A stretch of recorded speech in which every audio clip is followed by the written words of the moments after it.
Good afternoon. Good afternoon, everyone. It's good to have you here today.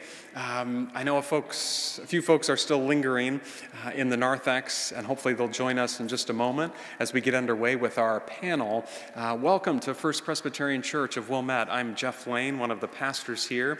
I've been here for 8 years, live about 50 yards that way at the church parsonage, and I'm so grateful to have this opportunity in the next hour to hear from these experts who've thought a lot about this issue of how to navigate the anxious generation, not just for our children, our teenagers, our young adults, but frankly for all of us. I'm 43 myself and came of age a little bit after the iPhone came out and Facebook became omnipresent and now all the other social media apps, but it's something we all navigate. And with all that's happening in the world, how do we be faithful? For my Christian tradition at least, how do we be agents of love in this world and welcoming of our neighbor and caring for the disenfranchised? I know there's a lot happening in the world and a lot happening even as we speak with protests across the country, lots of good places for people to be. But thank you for choosing to be here, choosing to learn, choosing to connect with your community, and I just want to offer a really warm welcome to you. So again, I'm Jeff, would love to connect with you afterward, but I do want to tell you just a couple things. There is one bathroom on this floor, which you can access by going out of the sanctuary to what we call our lounge. So out about 50 feet, take a left, and it's an all-gender restroom there. But there's also 2 restrooms downstairs and 1 upstairs. And we hope you'll linger afterward for a few minutes to connect with neighbors. There's some cookies and some water and some lemonade in the lounge. And I know Renee will have a few tips for things you can do afterward to leave this time with tangible takeaways. My job is to introduce Dr. Dominguez to you all, then she's going to say a word about each of the panelists. It's been such a delight to plan this event with Renee and with Chris the last several months, and what a gift that we are finally here to do this. And maybe it becomes an annual event, maybe not necessarily at our church, but as someone myself who struggled with mental health at times, it's important to destigmatize it by talking about it, by saying mental health is part of human health, right? So Dr. Renee Dominguez is a licensed clinical psychologist and co-executive director of the Family Service Center, a not-for-profit community health agency whose mission is to strengthen and empower families and communities by providing accessible, evidence-based counseling, crisis response, outreach, and education. Dr. Dominguez has provided mental health services to adolescents, adults, and families for over 20 years. She also provides trauma-informed, system-level consultation to partnering organizations during times of crisis and thereafter. In her role as co-executive director, she works very closely with Chris Northwick to oversee all aspects of FSC operations, and Chris is sorry she couldn't be here today, while leading clinical services delivery. Friends, would you welcome Dr. Dominguez with me?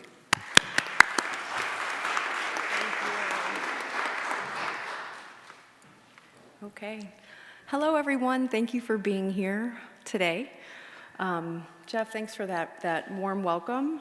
We're so happy to partner with you guys. It was an honor to be asked to do that with you.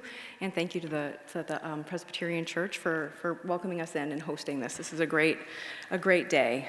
I want to do a little housekeeping to kind of organize everybody about our plan for today. You saw we've got the mental health fair out there.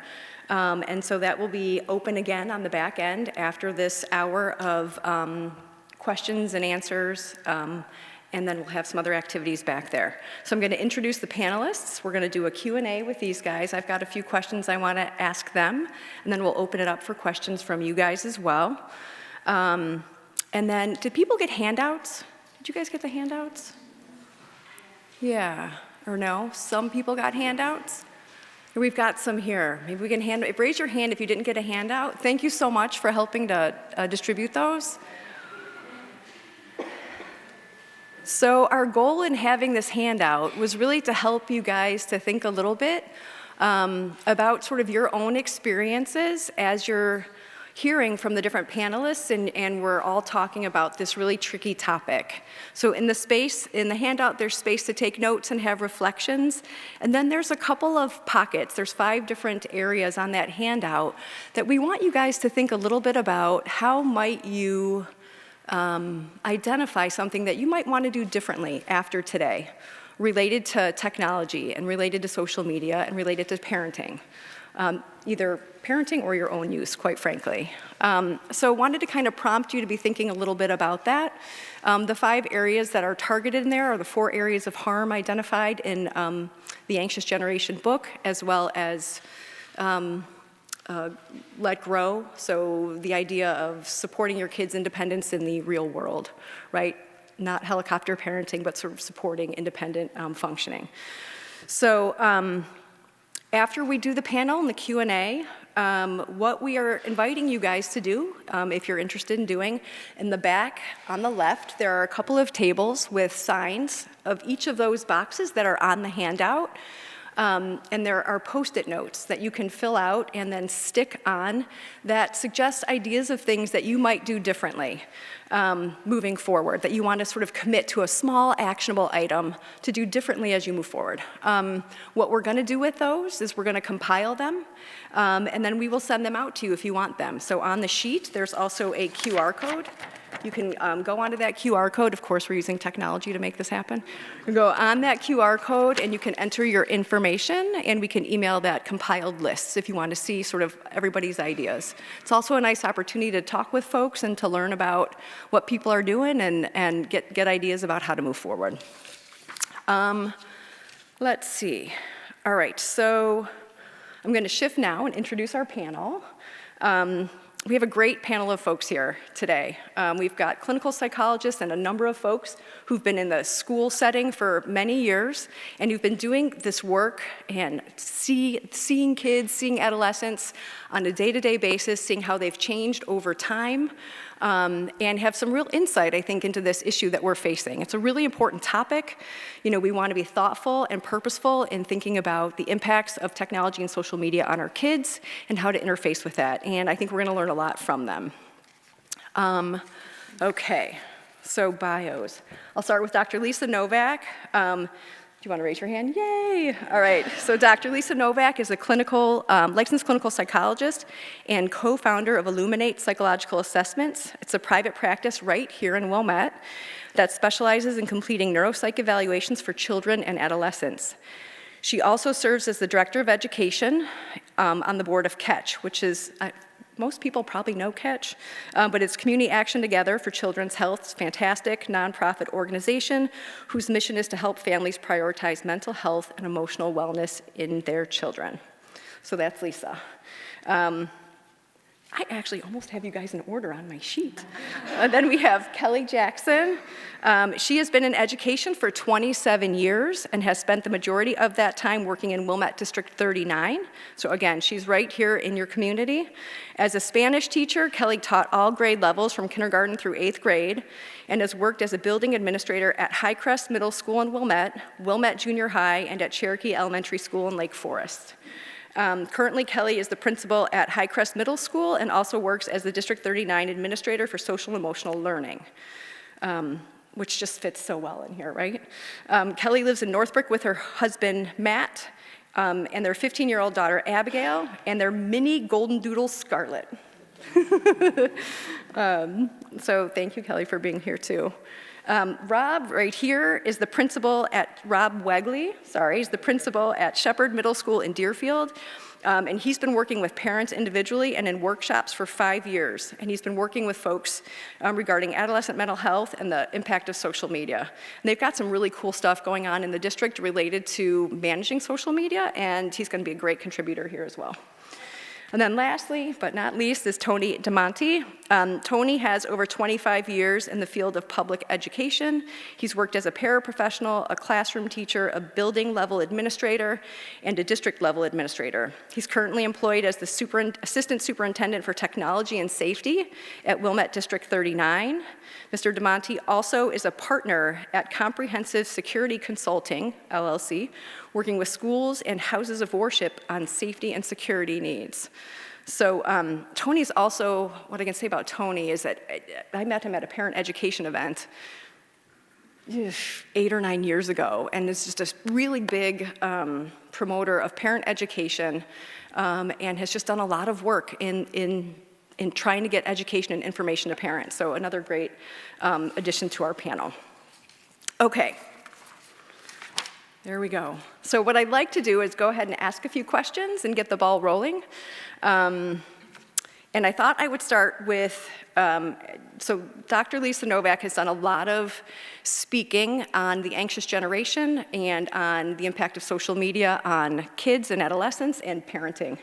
A lot. She's done a lot of this. And I thought I would ask her to kind of give us a sort of big picture kind of take-homes from, what's going on related to that. What are the big ideas, the framework from the anxious generation? We don't want to just talk about the anxious generation book, but really what that means largely in the community. And so if you wouldn't mind framing it out for us, that would be great. Sure thing. Can you guys hear me?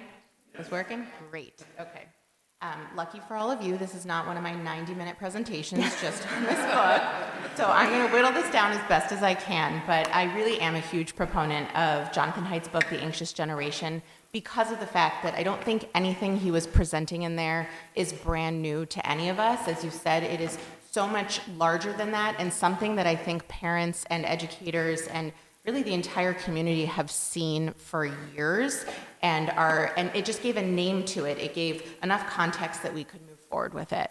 And so the ideas that he presents in this book, it's this idea that we have moved from a play-based childhood to a phone-based childhood.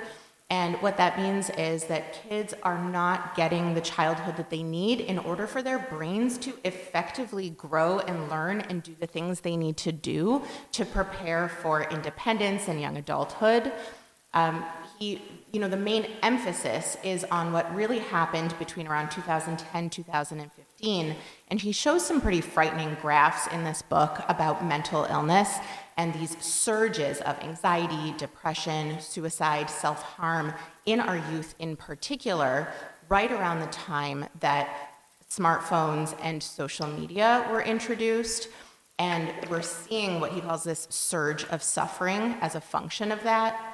But he tells the story that really started decades before, right in those 1980s, 1990s, where we developed this value of safetyism as parents above all else. We started to fear our kids leaving our side, and everything became about supervision and structured activities and more emphasis on education and grades so that they could get into certain schools. And so homework got more robust, structured activities were a big thing. Instead of letting kids run around free in the neighborhood with other children of different ages, which is incredibly important for their growth, instead of letting them make mistakes, instead of letting them fall, instead of letting them figure out how to problem solve on their own. And when you take those two things together, it kind of became a perfect storm. We were already priming them for not really being quite ready for adulthood, and then we bring in these smartphones and social media, which have had pretty detrimental impacts on mental health. He talks about four things in particular as the four main harms from smartphones and social media. The first one he talks about is the social harm. Kids are not being exposed to direct face-to-face interactions. They're not learning how to problem solve effectively. They're not learning how to read other people's cues and respond effectively. And they're spending so much time alone and isolated that, the initial intent of this was, well, I'll be super connected through Facebook and everyone will feel like they, are never alone. People are reporting being lonelier than they've ever been before, and that's having a really big impact. The second one is what he calls attention fragmentation, and I actually just listened to a podcast. You know how people spend their lives looking for Taylor Swift tickets? I spend my life waiting for Jonathan Haidt to come out with his next podcast. It was the first one that I've heard where he actually says a big miss in my book is that I really emphasize the mental health impacts, which are huge, but I don't think I emphasize attention issues nearly as much as I needed to, because that's one of the prime issues that we're seeing. Nobody has the attention span anymore. The dopamine is firing and we need something new and stimulating every 30 seconds. The third one he talks about is sleep deprivation. Mm-hmm. They're not sleeping enough. We understand that. They've got their phones right beside them, plugged in their bed, and they're scrolling instead of sleeping, and we know that that really impacts their ability to regulate their attention, their mood, regulate their emotions, etc. And the last one he talks about is addiction. And we also know that there are psychologists getting paid a lot of money to figure out how to make these things as addictive as humanly possible to our kids' brains. And ours too, I should say. But they're at such a critical time in their development that they are way more susceptible for these adverse impacts to have a long-standing effect on their lives. And so there's 4 main suggestions that he proposes. The first one is no smartphones before high school. Are there wait till 8th folks here? Shout out to wait till 8th and shout out to Wilmette. I feel like I keep hearing you guys are doing just the best job of getting momentum with wait till 8th. It's fantastic. The second is no social media before age 16.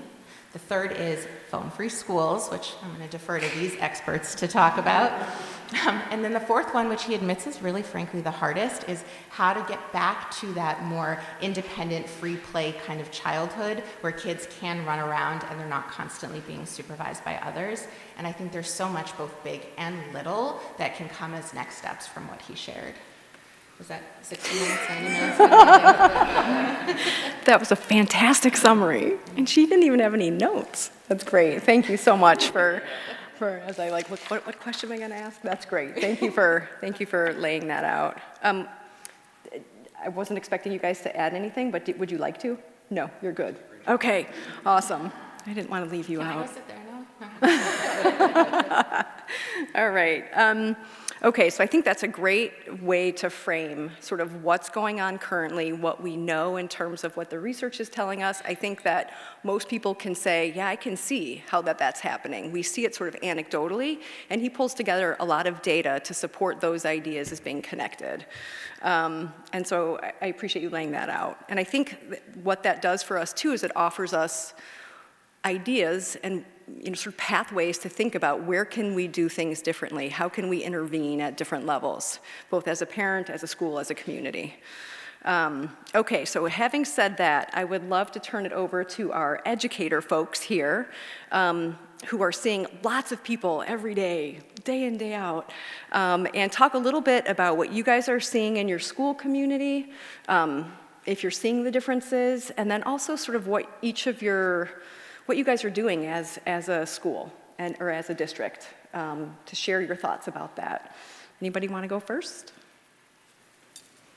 I'm happy to start. Okay, come on in. I think having been in education as long as I have, I feel like, yes, the change is there. Yes, we've seen, I remember when the iPod came out and we were very excited about that, but I also remember, like, as a teacher, trying to check out the giant digital camera to go on a museum trip and take pictures of the kids. And now it's just right there. It's there all the time. And I think it's something that we older people in the schools, it's a challenge for us because we are faced with kids that are seeing phones, or have phones earlier and earlier, and are just really technology natives, if you will. But I think in our school district, what we have been doing, and I credit Tony to a lot of this work, but this year specifically, we have done an Away for the Day campaign. So we remind our kids regularly on the announcements, and that includes phones and smartwatches, to have them off and in their locker. It's a distraction for the teaching that's going on in the classroom. And we've really tried to partner with our families as well and educate them about how that is distracting. We have phones in every classroom for emergencies. We have all of those things. I think we forget as parents a lot of times about when we used to have to call home, we went to the nurse and the nurse called home, and we still do that in our schools. And so that has been really beneficial. I know we've had testing the last couple of weeks, or this past week, but I say to kids, Away for the Day, remember your phone's away for the day, and they respond, and they are used to it, so that's been a real plus. I think the other thing is, with the advent of technology, we have also had to adjust our instructional styles, and that has meant our students have iPads, and we use iPads for part of our instruction. but it has a specific purpose in our classroom. And our teachers have been more and more responsive as we've done more research, as we've learned more about the challenges of technology. And we have teams of teachers now who are committed to doing more paper pencil, to really bringing about that balance. And they have bins on their tables, and kids will put their iPads in the bins. And it's a tech-free area, or tech-free zones in the school. And they've seen the improvement with the face-to-face interactions as a result of putting away the tech for periods of time, and really only using it when it's appropriate in the classroom. So those are a couple of things. Great, thanks for sharing that. I'm thinking a little bit about something that you brought up in terms of our experience as parents wanting to be able to reach our kids to manage our own anxiety, right? And how silly that might be. As a parent, I can say that, right? Call the office, we're here. Right. So there's that's a shift too. And I do think parent anxiety, I suspect we'll talk about that at some point, plays a role in this for sure. Thank you for sharing that. Yeah, we do similar things in Deerfield. This is my first year as a principal in Deerfield, and I remember I visited the school at the end of last year, and our teacher committees had come up with this idea of going phone-free for the next year, and I started the job, and I was just, our parents going to fight me on this, and I was a little worried about it. And then I started getting emails from parents being like, please go phone-free. And that made it a lot easier to navigate that. So we went phone-free this year, and you'll even hear the kids say, lunchroom was a big area where kids were on their phones a lot, and I'll hear kids go, it's way better. We're talking to each other, they're acting like it's way better with it. So it's interesting what we see, and we're similar. We're not with iPad, we have Chromebooks that kids are using. In education, there's a model called SAMR, and it's all about technology, and the lowest lens of that is substitution. And basically it says, don't do substitution, but that inherently is what we've done with a lot of our curriculum, with a lot of work, that students are doing things that they could do off a screen, on a screen. And their brains, you get fascinated because their brains are wired with technology with their smartphones and their devices. So you see their focus when they're on even schoolwork just lapsing, and their desire to click to another tab or skip over text that they're reading because they're not used to having that sustained focus. So just trying to navigate that, I think, is a challenge for our teachers of looking at how do you move away from that. We've picked up, physical books, again, at ELA, of that's so important for kids to have a physical book in their hands and develop that and sustain it. And I think just speaking to that parental anxiety with it as well, we hear from our school resource officer, from our safety team, that the worst thing that can happen if there is some type of school emergency is parents rushing to the school, because it blocks emergency service vehicles from getting there, and it can create chaos, and parents reaching out to kids, and kids trying to relay what is experienced is developing maybe misinformation, or information changes over time, so it just gets chaotic. So that anxiety versus how to make sure that we're being as responsive as possible, they are counterintuitive in that aspect. So really seeing how kids are developing away from that. We're pushing in Deerfield the Let Grow project, which is a really cool opportunity. And for those of you who might be unfamiliar with it, it's really just pushing your kids and allowing them to take on some extra responsibility without supervision, or do things on their own without supervision. So that could be running errands, that could be going out and playing and not having that supervision right there. There are kids, if you've ever seen the documentary Chasing Childhood, they talk about, the kids are talking about I'm not allowed to, I can't wait for next year, I'm gonna be allowed to ride my bike past my street. And just allowing them to have that opportunity to go out and make their mistakes. But we've partnered with our families to really provide, especially at the elementary level, where that inherent need to supervise and protect feels so much stronger for parents, to start to allow them to, here's the assignment from school, is allow your kid to go do something independently. So that's a really cool opportunity, and something that you don't need your school's permission or pushing to do with your family, is figure out what that is, work with your kids. They're going to have ideas about what they want to do and what they want to try, and allow them to do it. Yeah, I appreciate that. That's one of the boxes we put on the handout because I think it's one of those things that we can all do something a little bit differently in that way. It's a very actionable item, and it can be extremely, extremely helpful. And it's really, a part of it is about shifting your thinking about sort of safety, named safetyism, like shifting your thinking about safety and managing your own anxiety as a parent. Jonathan Haidt talks about it in the book, sort of the gradual exposure. Let them do a little something, get comfortable with it, a little more, get comfortable with it. And so I appreciate you speaking to that. I think it's low-hanging fruit for us, right? Yeah, so thank you. Anything you want to add about Wilmette? I mean, I don't want to duplicate anything that anyone has already said. So I guess a piece that we've noticed is parents reaching out for additional help and support when it comes to their kids and social media. So we have been very heavy over the last 5-6 years now as far as parent education events and just spending time with parents and just identifying somebody in a school district that can answer questions about social media.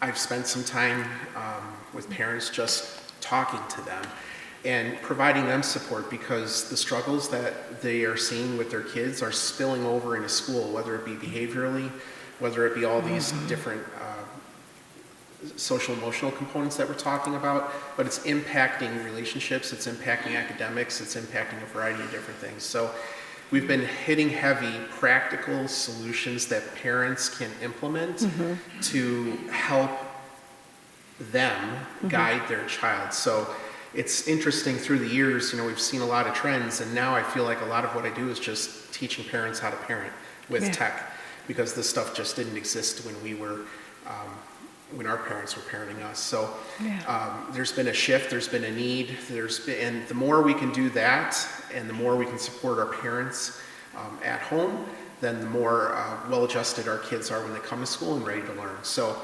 I guess that's the piece probably that hasn't been mentioned is just, yes, we're seeing it. Yes, we're seeing frustration. Yeah.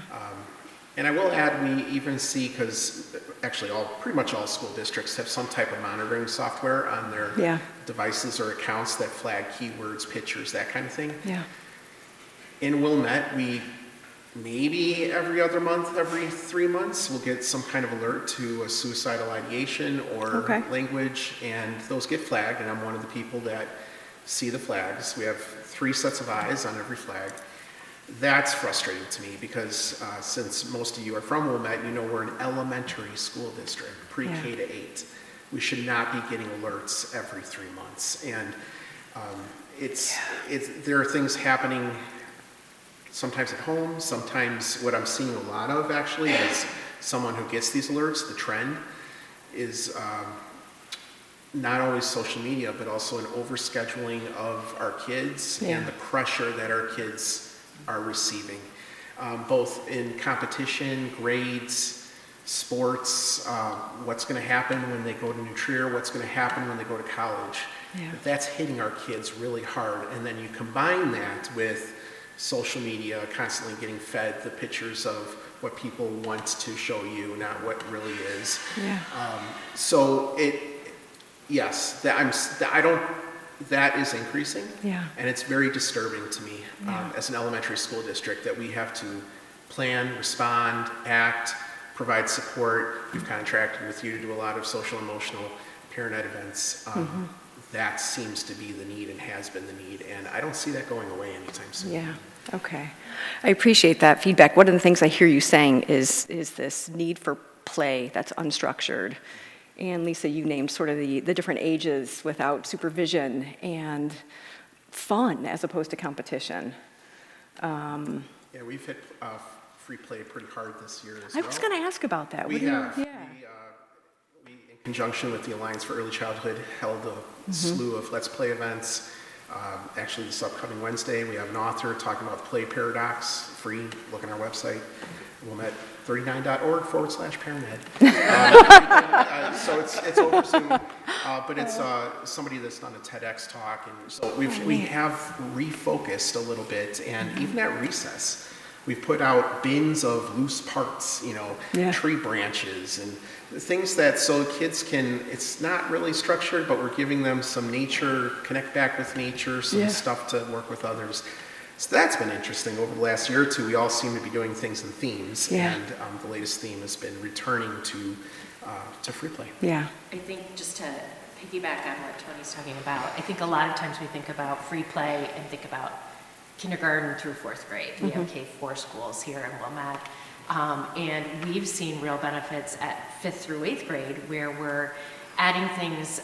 It may be a little bit different take on the play, maybe less building houses, but or playing house or things like that.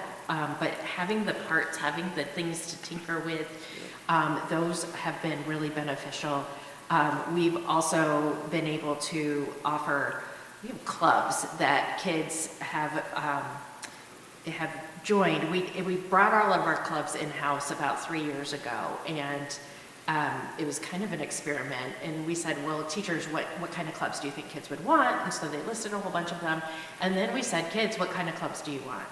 And kids can apply second semester, they can apply to host a club or develop a club with a teacher. We've had things like, if you've read the Dragonfire graphic novels, it's just Dragon Drawing Club.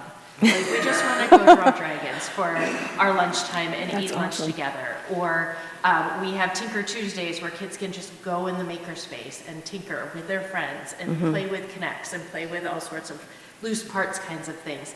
And they're supervised, but very Hands-off. very hands-off supervision. And it's been so successful.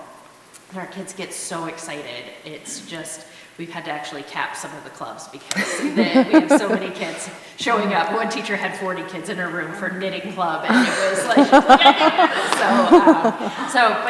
I think offering, we think about like, what does that look like, free play, and trying to be creative around that and offering things developmentally appropriate for the kids has been really successful.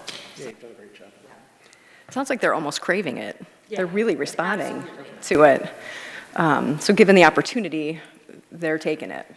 So I wonder how that might play out sort of in people's homes too. If there's room for that.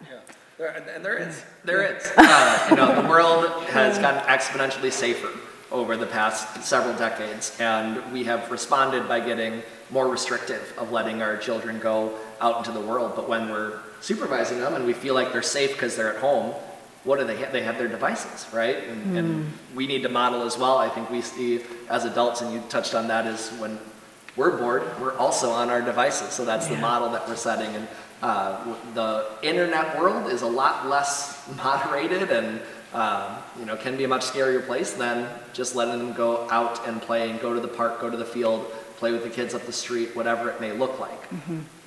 I will just add, I think one of the things that makes this issue so complicated is that unlike other parenting decisions that you can make entirely on your own, what kind of meals you want to serve your kids or what their bedtime is going to be, this doesn't really work if you're the only one doing it.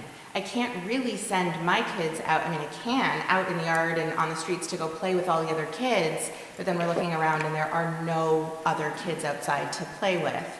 And, it's what Haidt calls this collective action problem that requires a collective action solution. If every other child is scheduled with soccer from 5:30 to 6:30 and then piano from 6:30 to 7:30, and then they have to run straight home to scarf down their dinner so they can do 2.5 hours of homework, no one's there to play.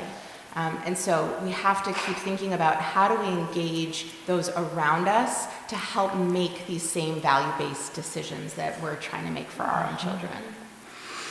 And I think that's a great point. Do you want to say anything more about how that could happen?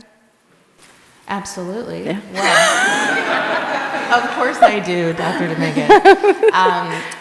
So organizations like Catch, for example, which I'm on the board of, for Mental Health Awareness Month coming up in May, this is something we decided to do. We're going to have set days and times, which is really ironic. We are structuring unstructured time for families to just go to said park for said number of hours and just let their kids run around and play.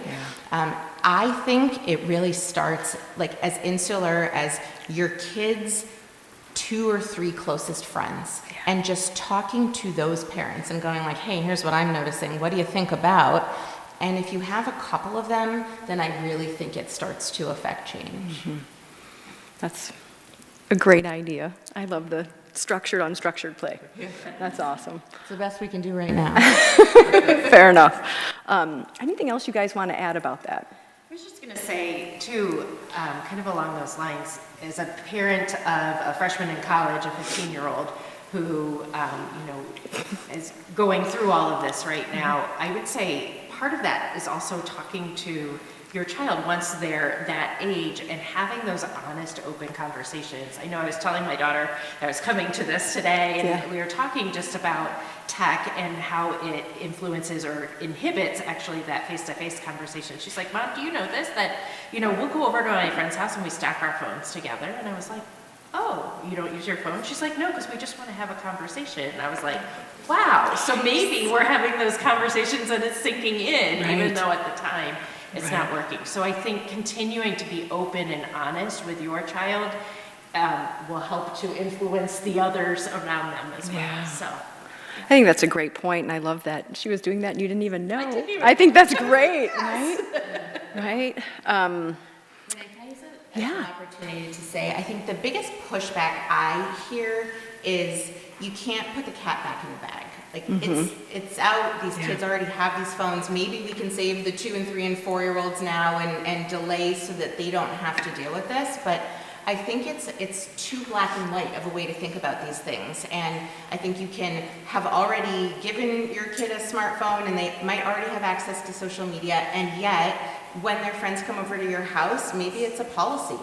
All the phones go, right where the shoes go, and then they have to go and do their own thing and actually socialize together. We did that for a brunch with my family has cousins who are high school down to elementary, and we had brunch together, and it was the first time that I had said, after watching the past couple of holidays where my 7 and 3-year-old were really getting so little interaction time with all these cousins, I was like, you're not allowed in my house with that thing. I'm like, we're putting it over there. And to watch the way they played together, like, I was mad at myself that I hadn't done it sooner. I mean, it's really, there are absolutely still things we can do. It's never too late. You know what? I want to add to that. My conversations have evolved over time. There used to be this conversation of, either you have it or you don't. And I think COVID changed a lot of this. It was the only way to stay connected. I think there's a lot of people who are doing remote work still. Like, there still is a need to have it to a certain degree. It's just how and when it gets used. And so a lot of the conversations I've had with parents, or even some of the parent ed events, have evolved to just how do you actually do it? Like, we know there's an issue now, the tangible pieces. So physical health, which never gets talked about. I started introducing a few years ago physical health to this because even as adults, we're just not doing simple things. So your eye health, ergonomics of how you're sitting, people seeing chiropractors because of tech neck, and then how do you undo that? The proper earphones, so they shouldn't be in the ear, they should be over the ear so sound can get in, and you can lock levels of sound with certain headphones. And so when you start to think about all these different things, it helps everybody, okay, if you're going to use it, and there are times when you should use it, now how do you use it properly? So someone had mentioned sleep. Well, you turn the temperature, it's the blue light that does that to you. So educate people on what blue light is and how you adjust the temperature on your devices, how that can auto set, or you could just have the warmer colors, or not having it on after a certain period of time because of that light or the flickering, which impacts the brain, which keeps you awake. And so the more you educate people about these things, the more they can respond and actually help themselves. And so it used to be this debate of good or bad, yes or no. And now it's, all right, these things are here. They're probably going to always be here. So how do we live with these? How do you strike the balance? How do you do that in a way that people have learned from, particularly all the doctors that I've talked to quite a few pediatricians on this, as well as eye doctors and audiologists and stuff, and it's interesting to hear what they're seeing. Yeah. Now what you're seeing, how do we educate people to balance that out? So I think, again, education, Yeah. these type of events, you empower people to be able to make the right decisions for their family, for their kids. I really appreciate you bringing that up, and it makes me think a little bit about how developmentally appropriate that is. Like when you think about your adolescents, if you tell them, do this just 'cause, all right, but if you collaboratively problem solve and you give them the information about how this is helpful to them and help them to think about what to do with that, they can make choices and have some autonomy and have some agency in a way that develops those skills to make healthy choices moving forward. You want to teach them to do that, right? Yeah, well, because, I have multiple kids as well, and you can do a great job when they're in your sight and when they're with you. Guess what? They're not always with you. And they're at their friend's house, they're at grandma's house, they're at the neighbor's house, and your Wi-Fi might be locked down, but guess what? The Wilmette Public Library isn't, or grandma's isn't, or the neighbors who keep their Wi-Fi open, that's not. They're connecting in your home. Yeah. So, or they're with their friends, or you have to teach. The whole point of us parenting kids is so that they grow up to be fully functioning, independent members of society, and they can independently kind of live their life in a very healthy and contributing way to society. So you have to do enough so that when our kids aren't with us, they're making the right decisions. Because, and then we've won.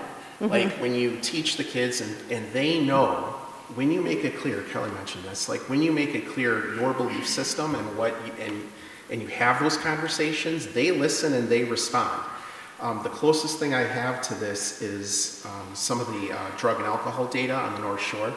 We did a parent ed event where peer services showed the correlation in data of some of the kids in the survey, and the kids, by their own reporting, the kids that are not using are the ones where they know very strongly that their parents would disapprove of using those substances. If you talk, it's there in the data, saw it myself. Yep. So now let's equate that to some of this stuff. Your voice and your value system and your conversations with kids, you think they don't matter? They matter. They will respond. They will respond with you they'll respond when they're not with you. So I just have found that to be the case over and over. The more you discuss your values and what you want to see and collaboratively talk, the better the kids end up becoming. Yeah. Well, and it's setting them up to, you're not just saying do it because I said to do it, you're talking about setting them up to be able to be empowered to make their own decisions with. And I think, and I don't know if I'm jumping too far ahead, but Go ahead. the idea of over-parenting, and I remember the shift when you always heard about helicopter parenting, and I remember the shift when it turned into bulldozer parenting, which was this obstacle, I'm going to get it out of the way. But that's led to a lot of paralysis for our kids as they get older and they're tasked with making their own decisions, whether it's in a school-based setting or even going to college, and not knowing how to operate independently because we've taken so much out of the way. And I think part of that's that overstructuring, part of that is that not allowing them to be empowered to make their choices. And adolescents particularly, they feel no sense of power in their lives, and they want it more than anybody because they feel like developmentally they're like, I'm an adult, you're 14. But it's why they really like dystopian novels and TV shows and movies, because that's the theme of all of them, is that idea of the individual versus society. So when you're setting them up to be empowered to make the right choices, but even make mistakes along the way with it, you're allowing them to make the decisions with information. You're going to be doing a big service for them developmentally. I think you said something about making mistakes, and I think that is so true, and allowing those mistakes to happen. We see in schools where kids are afraid to take the risk, to take a safe risk in a classroom, to even raise their hand and say something that they think is going to be wrong because they're feeling pressure either from their peers or from home, honestly. And I think allowing those mistakes to happen and then thinking about what your reaction is to those mistakes. So kids are going to, if they have technology in front of them, they're going to make mistakes with technology. It's about how we as parents or as educators react to those mistakes and how we support them in choosing the right path. as a result of that. And so, every year there's, in my office, we've had technology misuse things, and I won't go into all the stories, but I think the really powerful times are where kids can help to own their own mistakes with that, understand why behind, why we don't want you to make those mistakes, not just say don't do it because it's in the rule book, but this is what the repercussions are. They cannot see 10 minutes ahead of themselves, so they don't know the long-term impacts of some of those mistakes. And so walking them through that, but then as a parent, being supportive of them, and how can I help you moving forward, and partnering with them almost to give them some of that autonomy in that moving forward from that mistake. And my hope is that we can continue to shift that narrative beyond even mistakes are okay to mistakes are necessary. And one of my favorite things that is talked about is this idea that we kind of think of things as being fragile or not fragile. If we drop this, if I go throw this cup down, it's fragile, it's going to shatter. If I throw this paper cup down, it's just going to bounce back and it will be fine. But there's a third category too of things that are anti-fragile, things that actually need to be exposed to setbacks and mistakes and failures so that they can thrive, like our immune systems, like nature, and our resilience, our mental health is dependent on the ability to learn how to make those mistakes and learn how to recover from them. Yeah, that's a great point.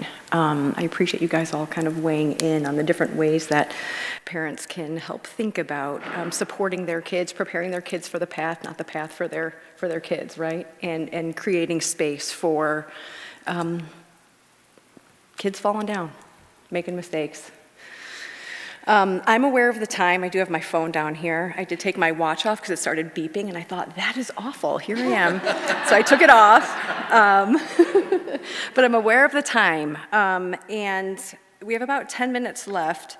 So maybe really quickly, I want to open up for questions. But before we do that, is there anything else, each of you, anybody, final comments that you might want to suggest to parents, any advice or any thoughts? You've already given a ton already, but if there's anything else that maybe we've missed that you want to suggest, maybe now? So Yes. This seems crazy, but I mentioned very early on, like a lot of what it has evolved to is just teaching parenting. Yeah. And one thing I've been doing really consistently is empowering parents to set rules, boundaries, and say no. Great point. But it's their kids' it's my child's privacy. No. And until they're 18, they are your responsibility, and you have, and it's crazy because sometimes I utter the words like, I am giving you permission. Sometimes parents just need permission. Like, Yeah. I'm giving you permission. Yeah. You need to know what your child's doing. You absolutely can say no. You can set boundaries. That's healthy. That's good. That's good parenting. Yeah. And this whole idea of these young kids needing their privacy they're in your house to some extent. You need to help them, support them, guide them, all those things. Yeah, you want to give them independence when it's earned and trusted, but it's just been crazy that recently I've had to switch to just giving people permission it's okay to put your foot down and set these very healthy boundaries they're your responsibility in there. Yeah. So it's, I never thought that that's where this would end up going. Yeah. But something as simple as that, it's actually surprising me, and I think it's just a parenting style, possibly, I hate speaking in generalizations. There's the younger generation who are having kids. There's seems to be sometimes a lack of boundaries, and so just kind of re-educating people that it's okay to say no. Yeah. It's okay to, so that's surprised me a bit.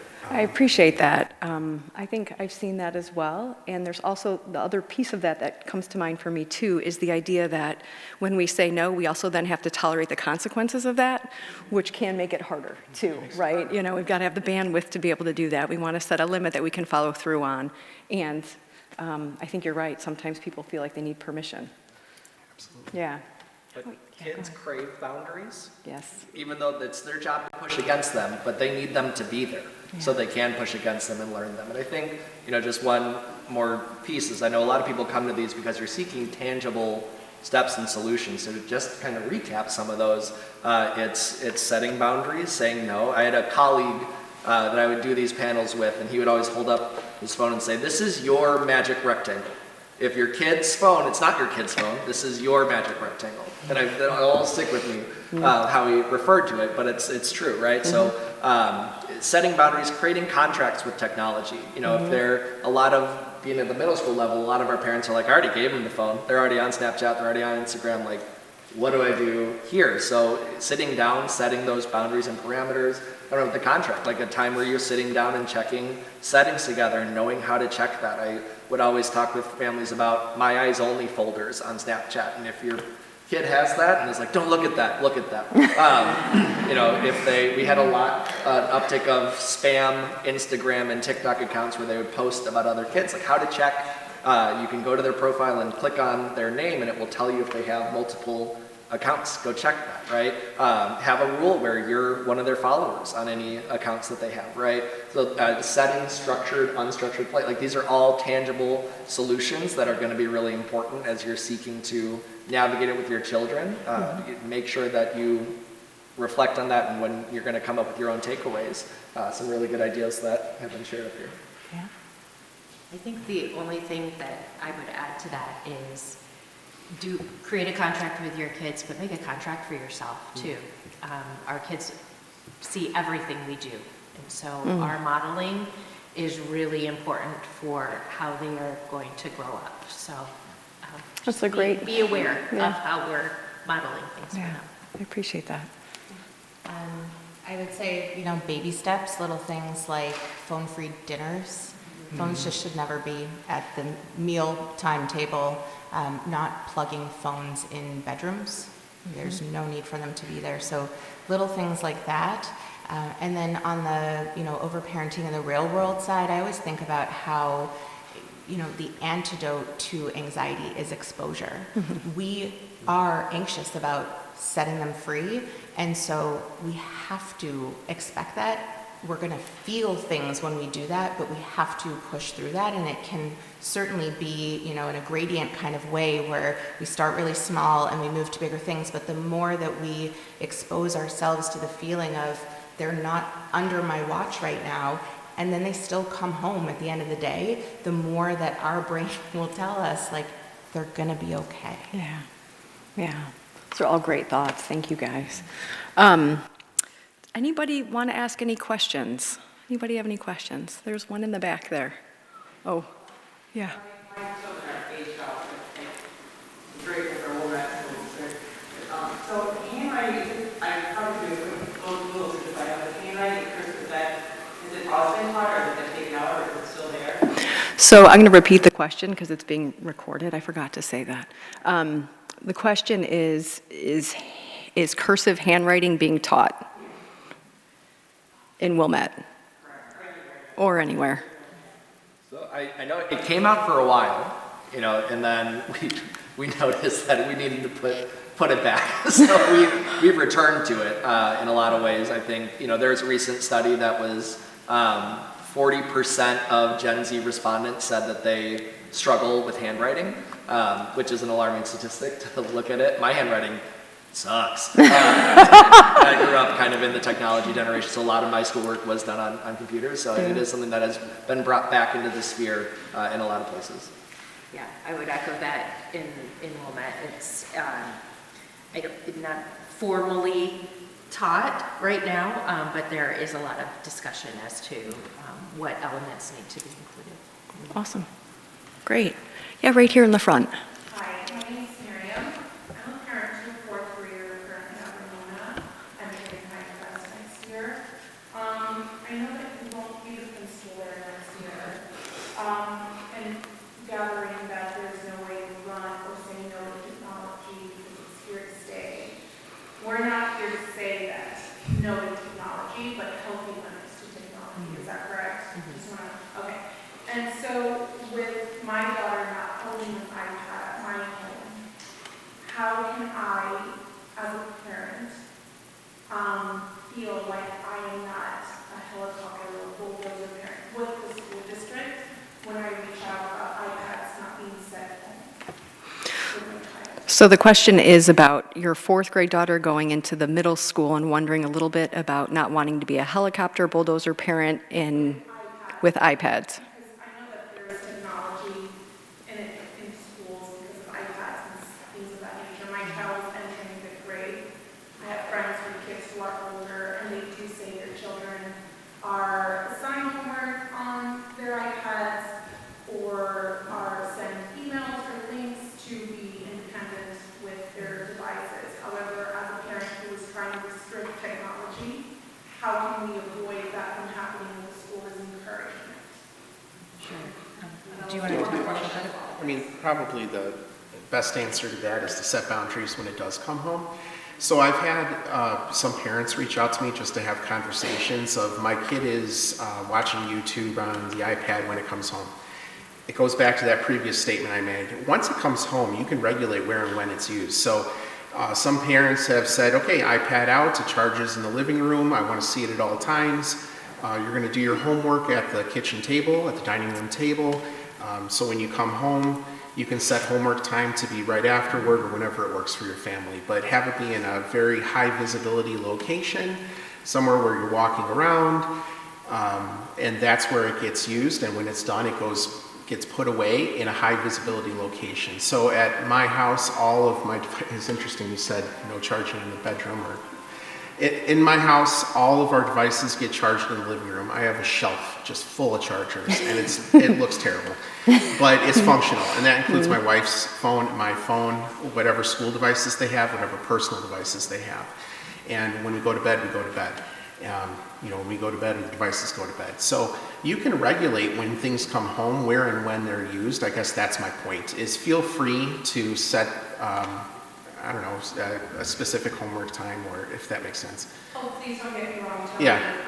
I parent my child in a way that I have made it clear that technology is to be, Yep. not a thing in our home Yep. for a while because of a lot of the negative impacts Sure. that it's had in our mental health. Sure.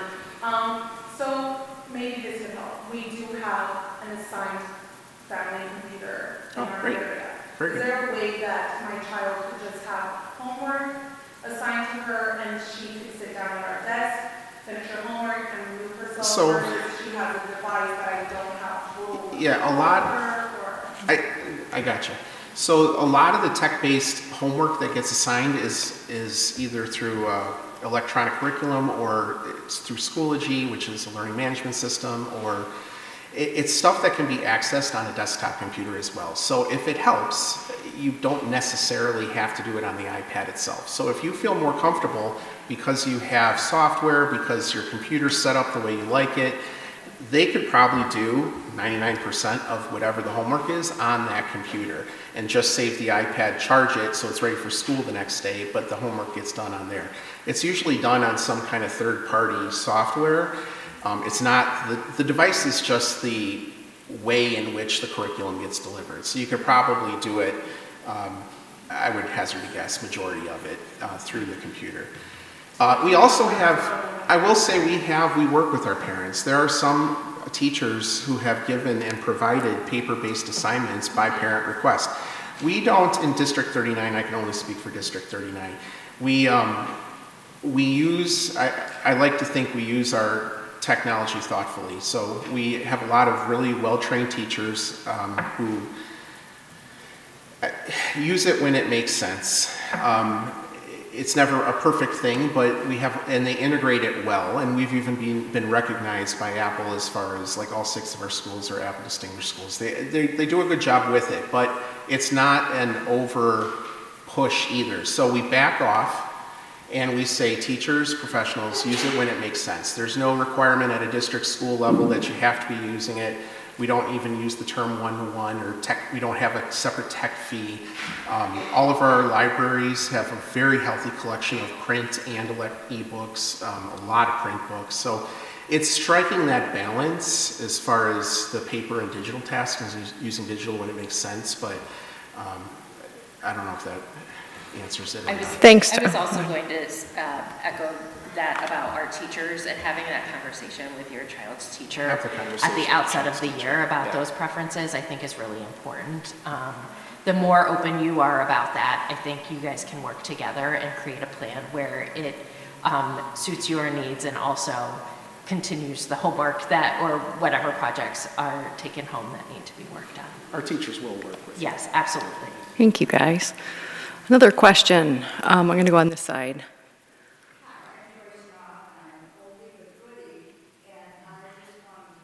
out that you do not feel that the parents set an example for the kids when it comes to devices. And by that I mean, I see everywhere, parents in restaurants with their phones and their kids on their devices in restaurants instead of talking. So I guess I would say the parents are the ones setting the example. So I don't know what when you're in your homes or old, kids are grown up, I have grandchildren, but I think the parent really sets the whole theme of what the kids are going to do. And so it's up to them. I mean, I see them on their phones all the time. I think that's a great point, that parents sort of lead in their home, and they lead by example, and that we could be doing maybe a better job of putting our own phones away and interacting face-to-face with our kids and with our friends and with the world. I think that's a great point, certainly. There's another question. Ooh, sorry, I touched that. I know I'm not supposed to touch these things. The woman in the black. I'm just going to ask the school law topic, and one thing that's amazing, again, with parents, it's like sometimes when the law class coming home, parents are monitoring in different ways. And then we had this school where my son was showing us stop motion videos on the school law class that Sean made at home. So how's that being? I don't know that I understood that. Did you guys? Scary, like say the child taking pictures of like horror, like stars, like Novo and Pennywise, and then done a stop motion video on the school iPad, and then my son was exposed to that. So how is that managed in the schools? So it sounds like what you're saying is that your son was exposed to something another child did with the school iPad.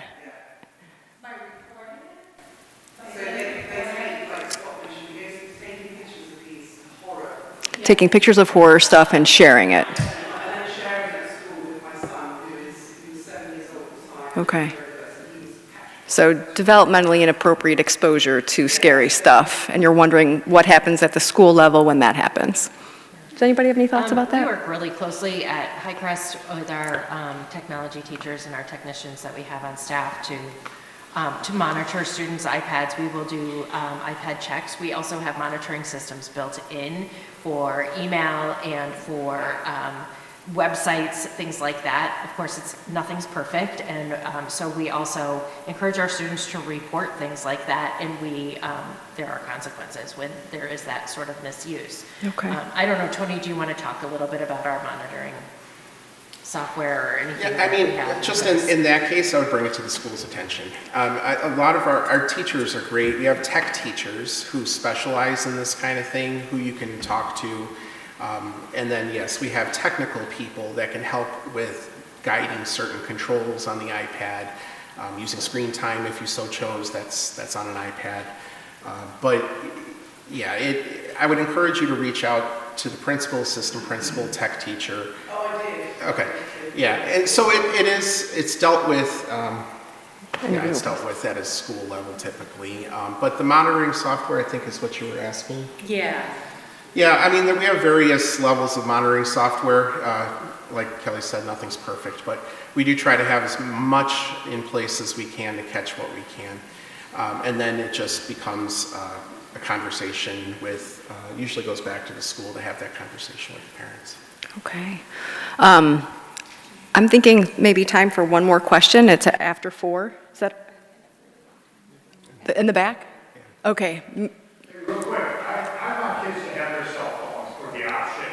What do you guys think about parents making the decision, not administrators, on whether they have a phone? And if I was a teacher, I would not allow them to have a phone. They would not be fooled with their phone in my class, so it would not be an issue. But my question is, should shouldn't it be the parent's choice and not your choice on whether they have a phone with them or not? So the question is, shouldn't the parents be able to make the decisions about their own kids having a phone in school? So I had a conversation with a parent about this actually earlier this year. Your goal as a parent and like the opportunity to raise your kid, that's primarily you, right? Like you are in charge of your your child's upbringing, and 13% of adolescent's life until the age of 18 is spent in school. So the other 87 is at home, and we respect that. So just like any school policy, we have policy for whether it's devices or behavior or dress code, right? Like there are pieces that as a school we operate trying to do the best that we can for creating an environment that's conducive to learning, that's respectful and available for kids to function and navigate their school day appropriately. So I had a conversation with a parent earlier this year who let me know that her kid was going to have his phone with him, and that was that, and it would be off and away, and it would be in his his case hit, and that was what she was saying, like this is what he's going to do. And I let her know, you're making a decision as a parent. I'm not going to try to fight you of the decision you're making as a parent, but just so you know, he'll be subject to the same school consequences that anyone would be with devices, which is if they have it out. I mean, there are kids we have off and away and in the locker. Kids love to push boundaries, as we said. There are kids that have it in their cases. There are kids that have it in their pockets. The main thing is that they're not using it and on it. So just have the conversation of, as a parent, you're going to parent your kid how you deem the best way to do it, and that's going to be good for your kid because you're instilling the values that you think are best for that child's upbringing. But as a school, we have set policies and procedures, and every kid's going to be subject to those policies and procedures. Usually when I talk to parents about that question, it's the travel to and from school. So when the kids are younger and the parents are dropping the kids off isn't an issue. But as they get older and in our system, they go to Highcrest where there might be bike riding or walking involved. There are parents that want to see, for safety reasons, would like them to have some type of a device on them, both from home to school. And I usually tell the parents, because we have a group of parents that just absolutely don't want to give it to their kids, and we have others that argue very similar to you that they want it for X, Y, and Z reasons. My kid after school has to go to whatever. And I say that's a family decision. You as a family, that part of it, have to make that decision based off of your value set and where you draw the line as far as, and where your kid is at emotionally and maturity-wise as well. As a specific age doesn't always tell the whole picture. Sometimes maturity-wise kids aren't ready till they're a little older. I know some younger kids who are very mature and responsible, but if you have to provide it because after school they go to the library or they go somewhere else, then that's a decision you need to make as a family. But once it comes into the building, we can regulate how and when it's used, and our usually through a board policy that decision's made, and then we apply whatever administrative procedures we equally that we must. There were just studies that confirm that kids on cell phones actually in school during school day improves, not even if not mental health, improves concentration, improves grades, improves teachers feeling as they're being heard by kids and not kids being comfortable. Yeah. There is research that shows that just having your phone on you distracts you. Yeah. And it's interesting how some schools, sorry, just No, go ahead. 20 seconds, how some schools have responded. There are some high schools I know that have decided to do bell to bell. There are some high school, meaning class starts, I don't want to see it. But during passing period, during lunch, and during whatever else, you can.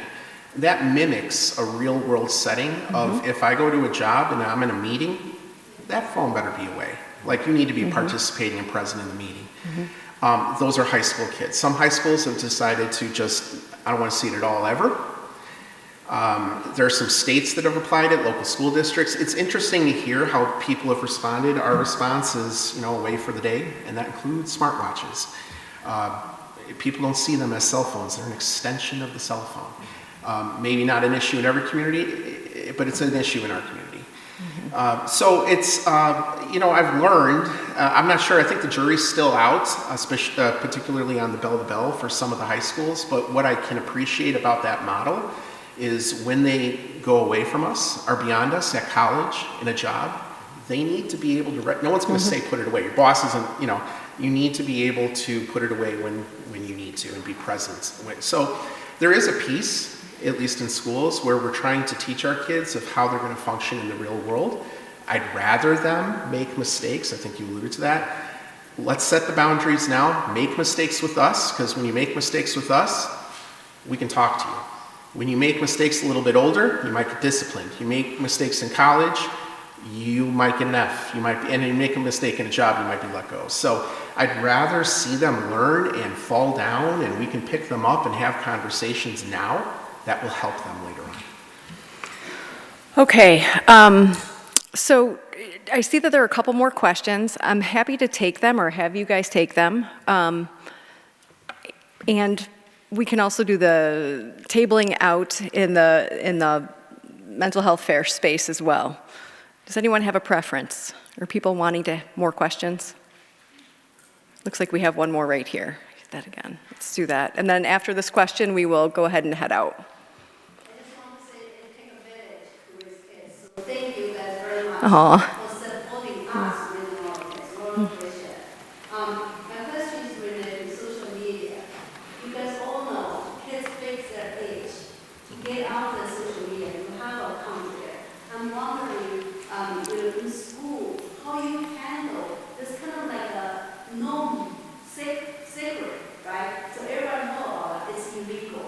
But everyone doing that, how school handle that, and how school foster an inclusive environment. So kids who don't have a social media account do not feel like a weirdo, like excluded in the school environment. So what I hear you saying is that the known secret is that kids have social media accounts, they misrepresent their age and get them early, and then at school, kids who don't have them feel not included. And you're wondering a little bit about what school does with that, maybe? First, how school, what kind of home the school, how they educate, how they handle the situation, everyone at a big age to getting to this. You're wondering how the school handles that or how parents handle that? Provide any guidance, or that's wrong to do so, or just, treat it like, Yeah. Okay. Yeah, so a big part of our job is education, right? Is education for kids on the risks of social media, of the parameters of social media, right? The piece that we always go to, when the last time Congress tried to regulate something with internet was like 2000 or something, right? That, those are limits. And I think that our big role for kids at school is educating them with the dangers, educating them on what that is, and then educating on that piece of how do we include other people. I will go back to, the stat that 13% of kids' lives are spent in school, and they're, at our schools in particular, they're not on their phones. So social media usage is in that other 87%. A lot of our talk today was about community action, right? Of how we band together as parents to normalize not having those social media apps, because kids are getting on that earlier and earlier, and it does become the pressure not just felt by kids but felt by parents to allow their kids to get that app, right? A lot of the work we do, if we give our kid a phone and then they're able to access the app store, what are the parental controls of what they can download? How do we have those conversations and keep normalizing that? So I would say, a big piece of that is, our role can also be continuing to bring parents together for that, but a big piece of that has to come from a community action aspect of parents coming together and saying, we're going to parent this way, we're going to support our kids in this way, and we're not going to have them have that app, or if they have that app, we're going to set these limits and make sure that we're accessing that from a community lens too, because the social media issues that are happening often aren't being posted at school. So it's how do we come together community-wide. And that's our goal, wait until 8, come visit me at my Yeah. Good transition. Nice job. I was going to put a plug in for, one of the biggest benefits is now there's a name for an organization of people like parents like you. And as you get together, as you have meetings, maybe you have a meetup, maybe everyone's meeting at the playground on a certain day, whatever, just as parents connecting, you found your tribe, you found your support system, you found other like parents because it was isolating before. So I think that's nice, because there are other kids where parents have made a decision, just as there are other parents that have made a decision to provide. We have a really large contingent in Wilmette of parents that have chosen not to provide. The organization of those efforts, so you know who they are, that's where talk to her. The other piece about the companies, it frustrates the heck out of me. These well-known ways of how to just fake your age, and they claim and go in front of Congress and say, yeah, we put all these things in place, but I can just pick the year that I was born, is a bunch of baloney. They've had a solution forever and a day. It's called inserting a credit card.